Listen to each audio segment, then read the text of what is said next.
బాజాప్తు రేవంత్ రెడ్డి గారు అసెంబ్లీలో ఈడ బహిరంగ సభలలో మాట్లాడుతూ ఉన్నాడు. ఏమని మాట్లాడుతున్నాడే? ఇవాళ నేను 6 గ్యారెంటీలు అన్నీ అమలు చేసిన అంటున్నాడు. అమలు చేసిండా? మీకు ఇంకోటి కూడా చెప్పాలా, ఇవాళ సంచలనమైన న్యూస్ చెప్తే ఇప్పుడు రాసుకోరు. ఇదిగా ఇప్పటిదాకా నేను కేసీఆర్ గారికి, కేటీఆర్ గారికి, హరీష్ రావు గారికి కూడా చెప్పలే. ఈ వేదిక మీద ఉన్న వాళ్ళు అందరూ కూడా ఎవరికి నేను చెప్పలే. ఇప్పుడు మీతోనే చెప్తున్నా. కోమటిరెడ్డి వెంకటరెడ్డి నాకే ఒక మనిషిని నా దగ్గరికి పంపించిండు.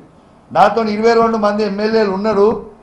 జర మీ సార్తో మాట్లాడా, గవర్నమెంట్ వడగొడదాము, మళ్ళా నేను ముఖ్యమంత్రి అవుతా అని నాకే వచ్చి చెప్పించిండు. ఒక మనిషిని పంపించిండు నా దగ్గరికి.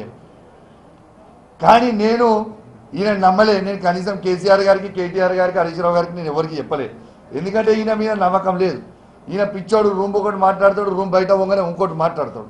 మాకు ప్రజలు ప్రతిపక్ష హోదా ఇచ్చిర్రు, మిమ్మల్ని ప్రశ్నించమనే ఇచ్చిర్రు. కాబట్టి ఆ నమ్మకం మా కేసీఆర్ గారు అదే చెప్తున్నారు. కాబట్టి నేను ఖాళీ కూడా వాళ్ళకి చెప్పలేదు.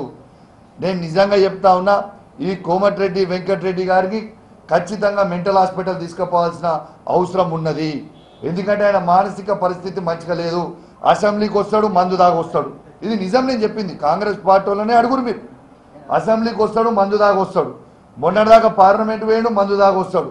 ఏం మాట్లాడుతాడో ఆయనకే తెలియదు. నేను హరీష్ రావు గారి మీద ఆయన విమర్శించిన తీరు నేను తీవ్రంగా ఖండిస్తూ ఉన్నాను. హరీష్ రావు గారు ప్రజల పక్షాన మాట్లాడిండు తప్పితే, ప్రజల పక్షానని ఏమడిగిండే హరీష్ రావు? అడిగిందంటే తప్పేముంది? మీరు 100 రోజులల్లా 6 గ్యారెంటీలు అమలు చేస్తామని పెద్ద పెద్ద పేపర్ యాడ్లు ఇచ్చి బాజాప్తు మైకులు పట్టుకొని చెప్పింది మీరే కదా. అది కూడా ఈ 100 రోజులు కాదు, ఆగస్ట్ 15 వరకు అవి కూడా చేస్తామని చెప్పండి అని అడిగిండు. ఇది తప్ప?